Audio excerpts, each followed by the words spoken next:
Good afternoon, everyone. This is a good day in Bloomington, Indiana. I am Pamela Whitten. I'm the president of Indiana University, and I want to thank you all for joining us today as we embark on a new era of Indiana football. So it's with great enthusiasm and great optimism that we welcome to the IU family an individual whose passion for the game, commitment to excellence, and proven leadership have truly set him apart as the ideal candidate to join our Hoosier family as our football's 30th coach at Indiana University. Now, I had the opportunity to spend a couple of hours with Coach Cignetti just this week, the other day, and learned a great deal about him and who he is and what he can bring to Indiana. And let me express it to you this way. So everyone knows the game of Jeopardy, right? Where I tell you the answer and then I'm going to tell you the question. So let me tell you the answer first. And the answer is wage a tenacious battle against complacency. That's the answer. Wage a tenacious battle against complacency. And that was the answer that Coach gave me when I asked him, what is the secret sauce to having a winning record every place you go? And he responded to me, I wage a tenacious battle against complacency. And when you look at what he's accomplished, I think those words actually ring true. He brings a distinguished coaching record marked by an unwavering commitment to the holistic development, of course, of student athletes. He has never had a losing season as a head coach. He was 52-9 in 5 seasons with James Madison University, where his team went 11-1 this season, and he was named the 2023 Sun Belt Coach of the Year. At his previous university, Elon, he went 14-9, and he began his head coaching career at Indiana University of Pennsylvania, which had a 4-10 conference record prior to his arrival there, and where he finished 53-17 with 3 NCAA playoff appearances and 2 conference championships.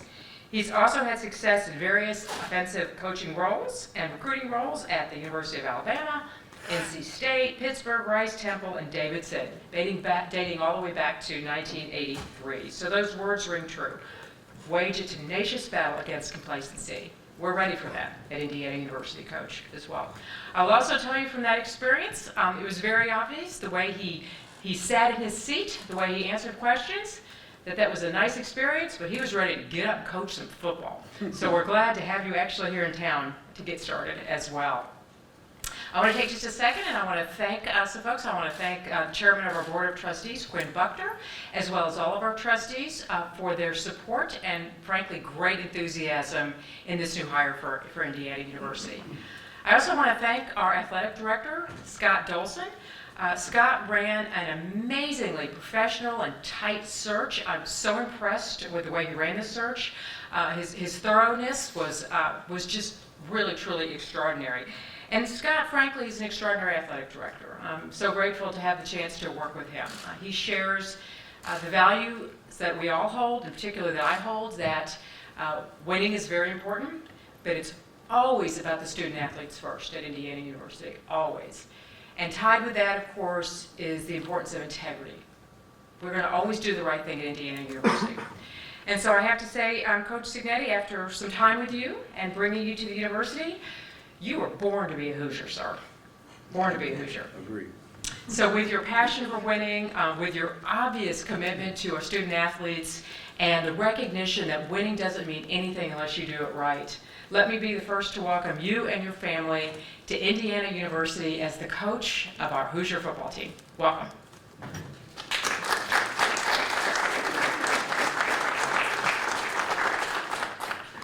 Thanks, Pam. Let me tell you, I'm excited to be here today. As many of you know, I've been here for a long time, and I've had many exciting days here at IU, but I count this as one of the real exciting days.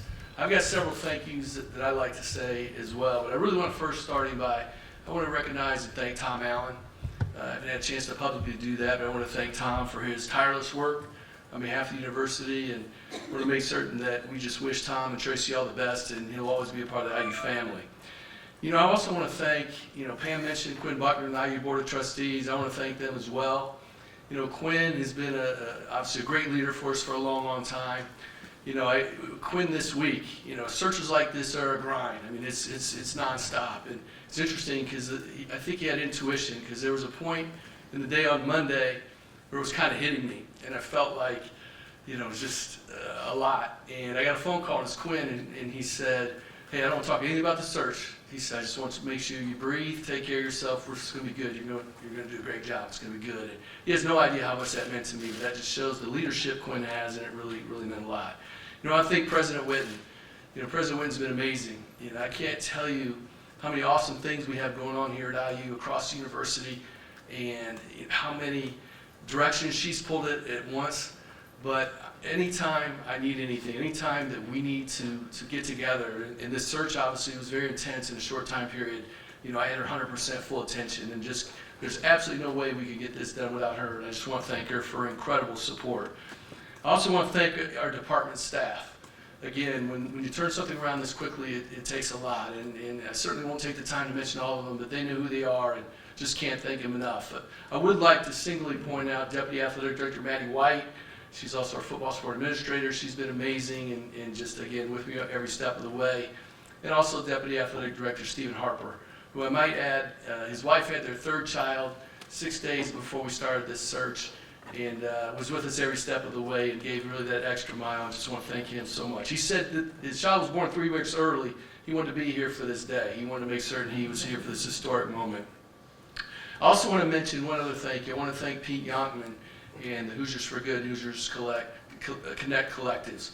I'd say it's a new day in college athletics and college football, and the way and the donors that have stepped up for our collectives have been huge, and it's a big, big part of this. I want to make certain that I thank them. Without Pete's leadership, and then certainly the collectives, we wouldn't be in the same position we are today.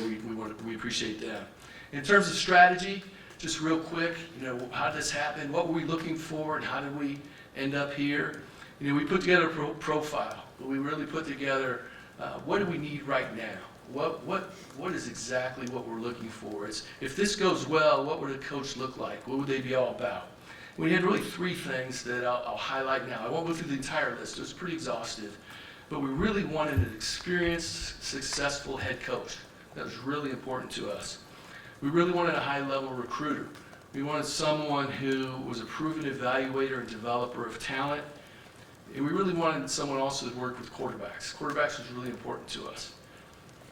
We also want to make certain someone really understands the modern era we're in right now with NIL and the transfer portal. That was really, really important. And finally, we wanted a winner. We wanted someone with some swagger, with some confidence that could really bring that to our program and really help establish the identity of IU football.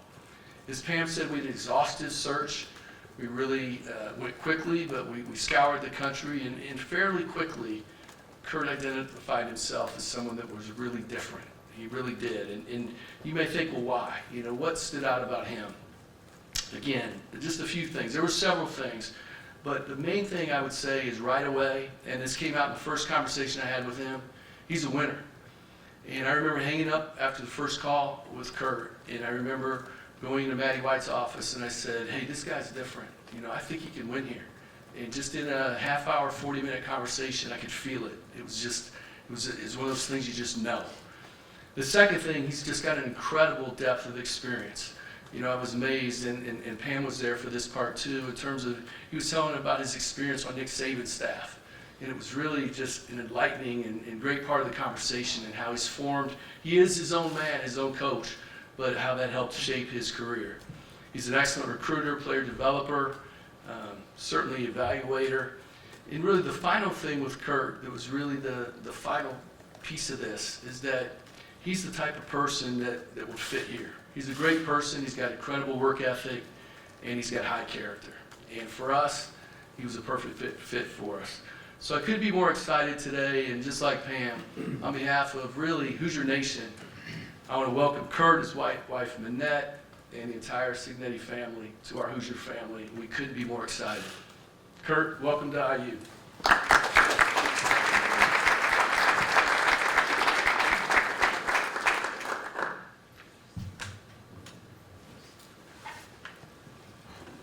Thank you, Scott.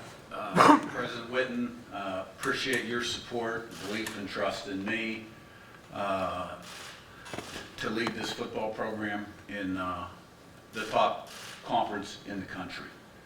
And looking forward to the challenge. It's a challenge that really got my juices flowing. And I left a great job that I could have retired in with a contract through 2030 and won a lot of football games. But sometimes you got to make hard decisions in life. This was a hard decision for me. Because you've got to be uncomfortable to grow, and I'm too young to stop growing. So this is an exciting opportunity at a prestigious university in the top football conference in the country, and there is no reason why we can't be successful, pack the stadium, and be a source of pride to the entire university and town and state of Indiana, town of Bloomington, state of Indiana. Okay? We're going to change the culture, the mindset, the expectation level, and improve the brand of Indiana Hoosier football. There will be no self-imposed limitations on what we can accomplish. It'll be a day-by-day process that is hinged on being focused on the present moment and improving as much daily as possible to put yourself in the best position tomorrow. It's how we do everything as coaches, players, everybody in the organization.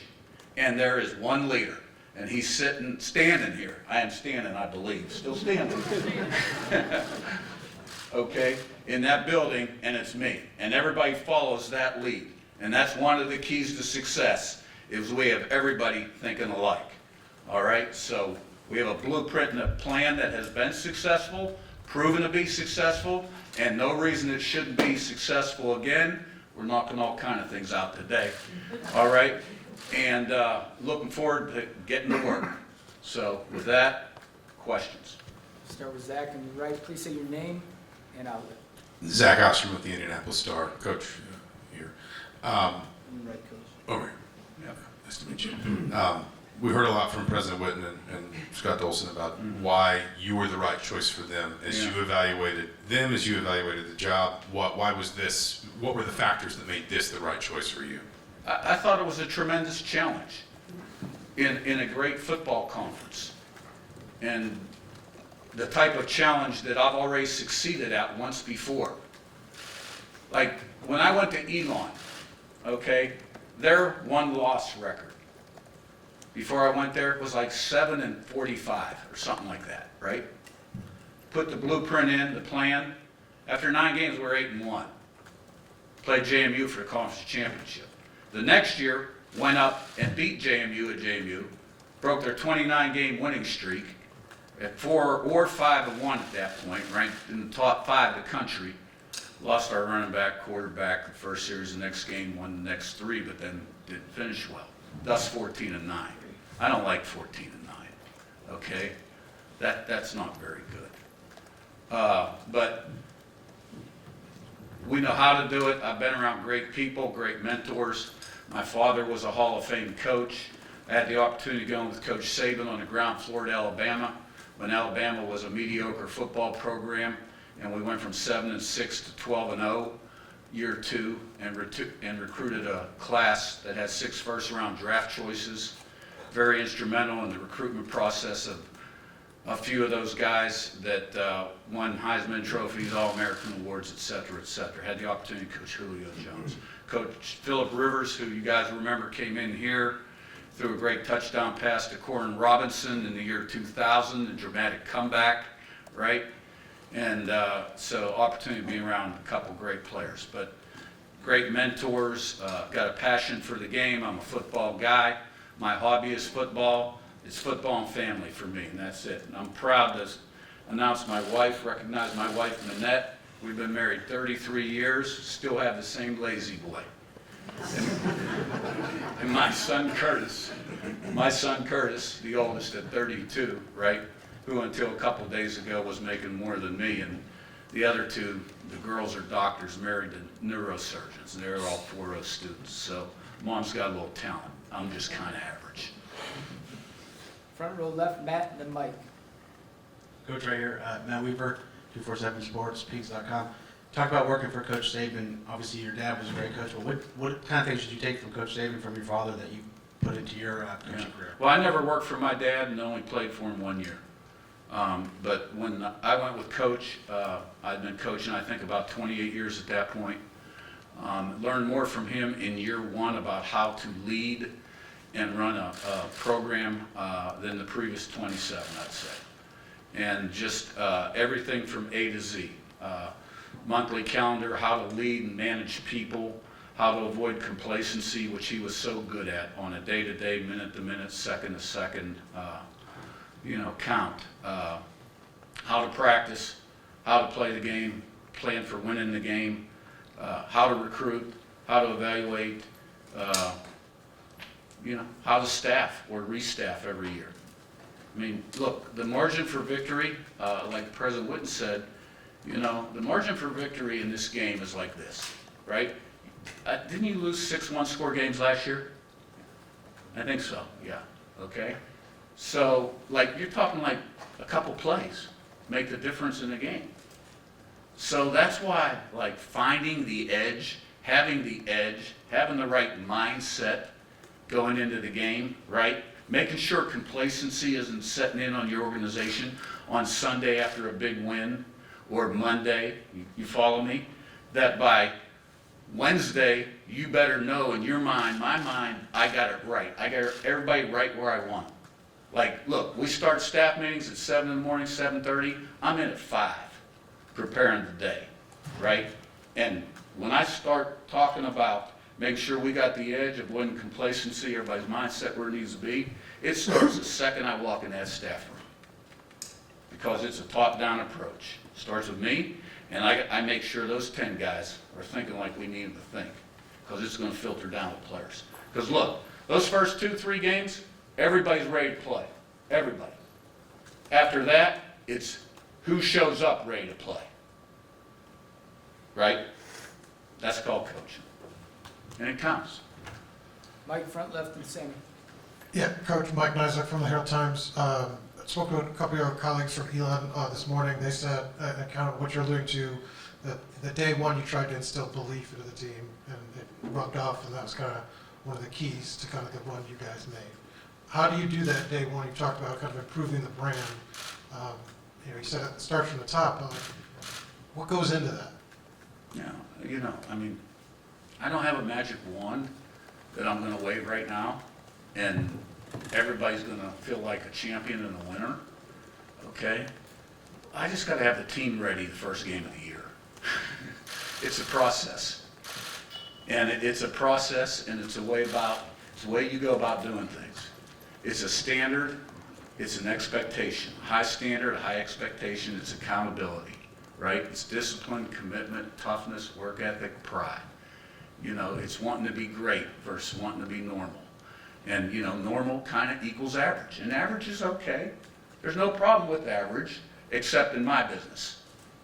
My business, average is the enemy. And to be great, you got to have special focus, special commitment, special preparation, and discipline, and the ability to say no to some things.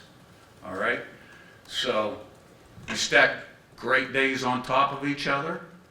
You play the game the way we want to play the game, one play at a time, 6 seconds a play. Every play's got a life and a history of its own.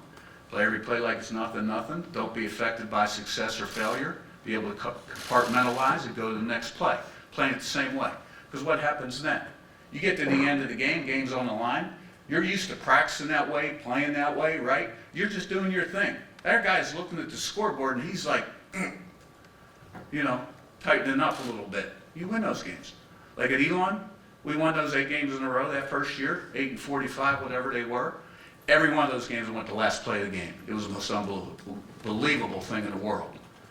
Last play of the game. This year, JMU, we won more one-score games than any year I've been there.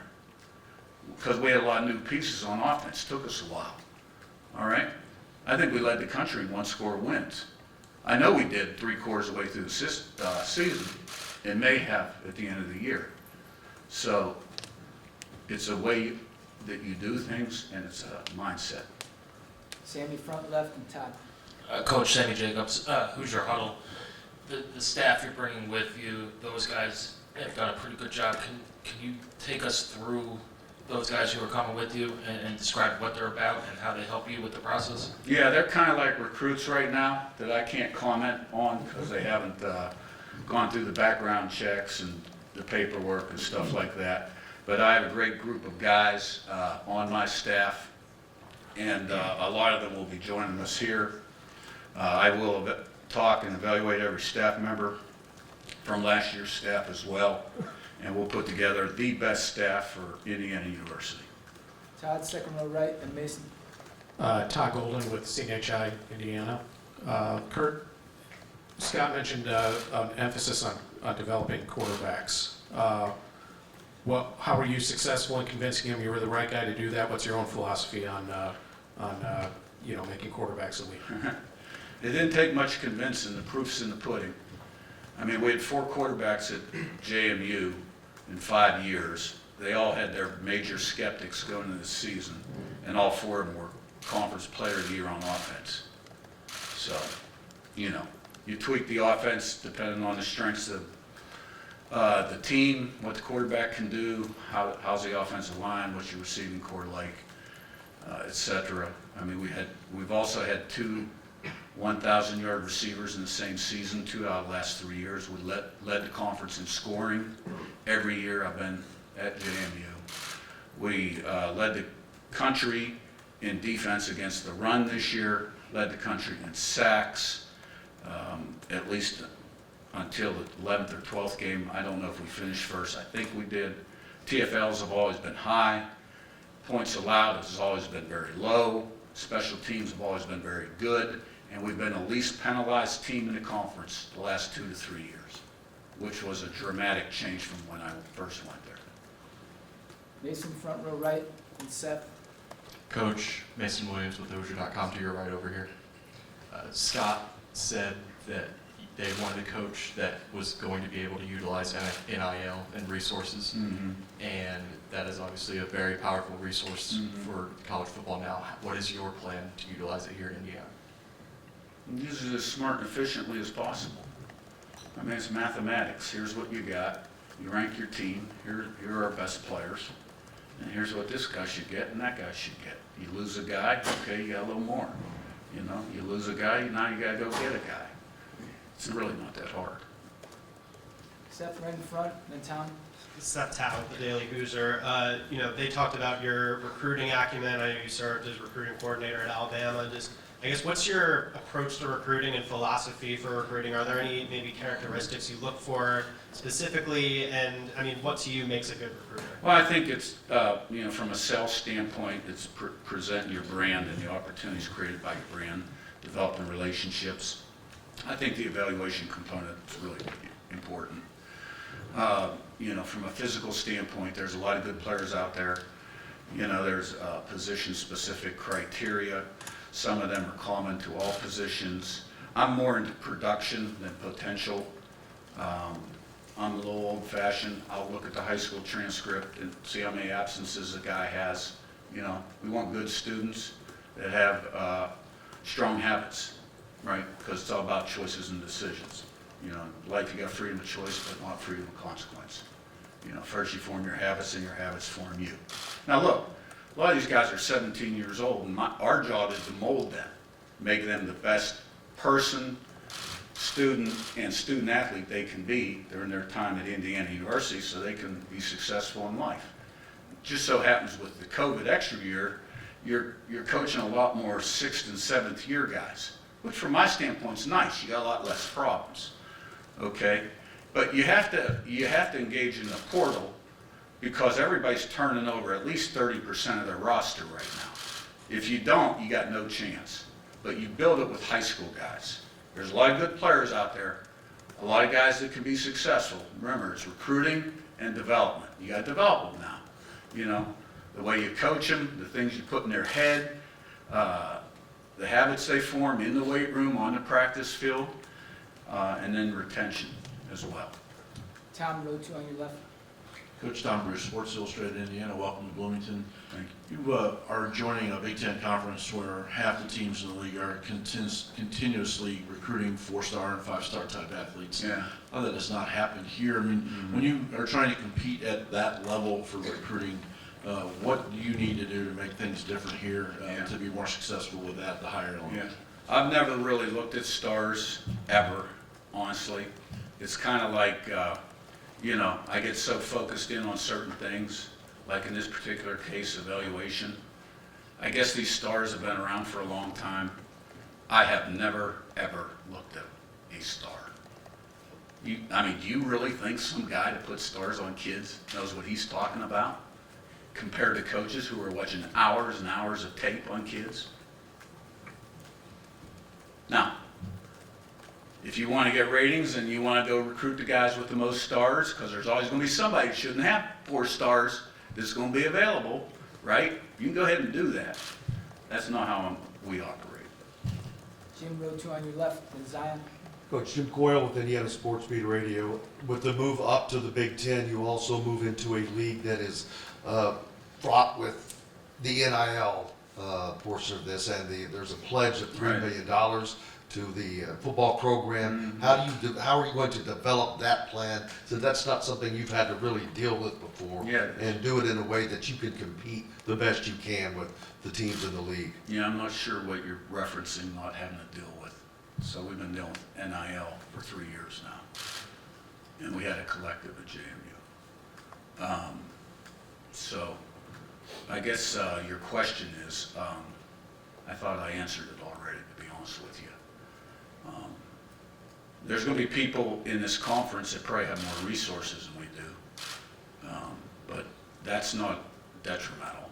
You know, you got to take the right kind of guys, you got to develop them, form the intangibles on your football team, right? And that's what we plan on doing. There's a lot of good players out there. I mean, you know, the price tag on a guy, you know, and the correlation between his production on the field, I'd like to see the percentage of that, right? I know this at JMU. Our best transfers were the ones from St. Francis, all these FCS schools, right? I had 2 quarterbacks that came from G5 schools that were really unsuccessful at 2 different schools, and the teams were unsuccessful. They came to our place in their player year on offense, right? My worst transfers at James Madison were Power 5 guys. They were my worst. Zion, row 2 left. Curt, or Zion Brown, Indy Star. You mentioned earlier today on Big Ten Network that you're approaching this as the same way you would if you had the Michigan job. I guess ultimately, what is your vision for what this program can be? We're going to work every day to be the best we can be. We have no self-imposed limitations. Andrew on your right, then Zach. Curt, Andrew Sharnoff, Wish TV Sports in Indianapolis. You met with the team earlier today. What was your message to them? And for fans who don't know, what will a Coach Cignetti coach team look like on the field? Yeah, I'd introduce myself to the team, my background, my track record, what my expectation level was, how we do things. I told them I was excited, and that you know, we were gonna change the brand, the culture, the mindset, the expectation level. And you know, it doesn't happen in one day, but then we don't need to be ready to do that until, you know, right before we go out for that first game. Zach, front right, then the other Zach. Coach Zach Browning, the Hoosier.com. How would you describe, and I recognize the roster is not really where it's going to be at come the season, how would you describe and how would you kind of grade what a successful season would look like this year for you guys? I haven't thought that far in advance. It's pretty hypothetical. I think that's a hard question really to answer. I'd give you more of a process-oriented answer, like a team that invested every day to be the best it could be and played very consistently Saturday. That's what I was most proud of about my team last year at JMU. Like, I had some great teams that won a lot of games. Last year's team listened to the message the best, applied it on the practice field daily the best, had consistency and performance in practice every day Now, some were a little better than others, but there weren't the swings. And they competed hard every Saturday and laid it on the line. And that's what made that team special. Didn't always play great, right? So give me a team next year that listens, applies it, commits, plays it like we want them to play, process-oriented. We're going to do okay. Zach on your right, and Jack. Zach Oscar with the Indianapolis Star again. I guess I recognize there's probably not a perfect answer to this question, but between everything here and obviously still being part of the bowl preparation and everything with Jim Right. just what do these next few weeks look like for you in terms of maybe meeting with players, obviously getting your arms around recruiting, and of course everything in Harrisonburg? I mean, my focus is Indiana University. I got to get to know the roster, the players, last year's coaches. There's a lot of work that needs done. At JMU, they're not even sure the bowl date, who the opponent is. They'll find out soon. We'll see what happens in terms of coaching that game. The athletic director back there would like me to.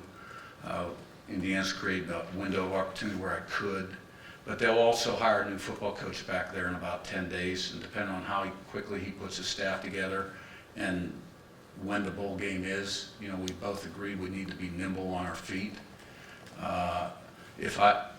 Regardless, 90% of my preparation or more will be here. I won't be involved in much preparation for the bowl game. Jack, row 2 left, and Matt. Hey Coach, Jack Ankeny with SI Indiana. What do you see as the biggest challenge in elevating a program that finished with the worst record in the Big Ten this last year to where you want it to be? Changing the way people think. Go back on your left in front, and then we'll wrap with Mike. I understand with, Matt Weaver with 247. I understand with recruiting it's become national, especially with the portal, but you've been in a lot of different places. Are there certain areas where you feel like you're going to be more focused on as far as high school recruiting, geographically areas like parts of the country that you have more connections in, or is kind of what's your plan with that? I think most teams across the country, the plan is about the same. You got to do a great job in your state, the border states, 4.5, 5 hour radius. Then, what other pockets do you need to get into to have enough prospects so you can get what you need? You've got to be in southern states, Georgia, Florida. Then you dabble in the areas where you have contacts, whether it's Pennsylvania or the Mid-Atlantic. We got teams in California now in the Big Ten. There's players from California on the roster. There's players from Texas, Louisiana, Alabama, Tennessee, which isn't that far from here, Kentucky. So, wherever they are, we'll find them. And, if we think they're a good fit and a good match, then we'll get them on campus. And, Mike, last one. Yeah, Mike Nislak again from the Herald Times. Kind of a two-part but related. You mentioned your wife and your family. As you've kind of risen up the ranks, how have you leaned on her, and what was her kind of reaction to you getting this opportunity? And has she pushed you, like you said, to be uncomfortable? And then your father, obviously, you mentioned him, Hall of Fame coach of West Virginia. What would this moment be like for him to see you here standing in the Big Ten now? Well, I think he's probably would have had a lot of proud moments. When you're at the crossroads, you think a lot about what would he say. But you're your own guy and you do your own thing. With the kids out of the house and the dogs gone, my wife's had the opportunity to make more away games, be on the team playing, stuff like that, and get around the program a little bit more, which, really to me is, I love that. I think it just enriches everything and makes it more meaningful. And, we're excited about this opportunity. There's great people in this state. This is a tremendous institution that, its time has come to make some noise and make a statement, and we're going to work every day to make that happen. All right, thank you, Coach. Thank you. All right, we're going to take pictures over here in a minute.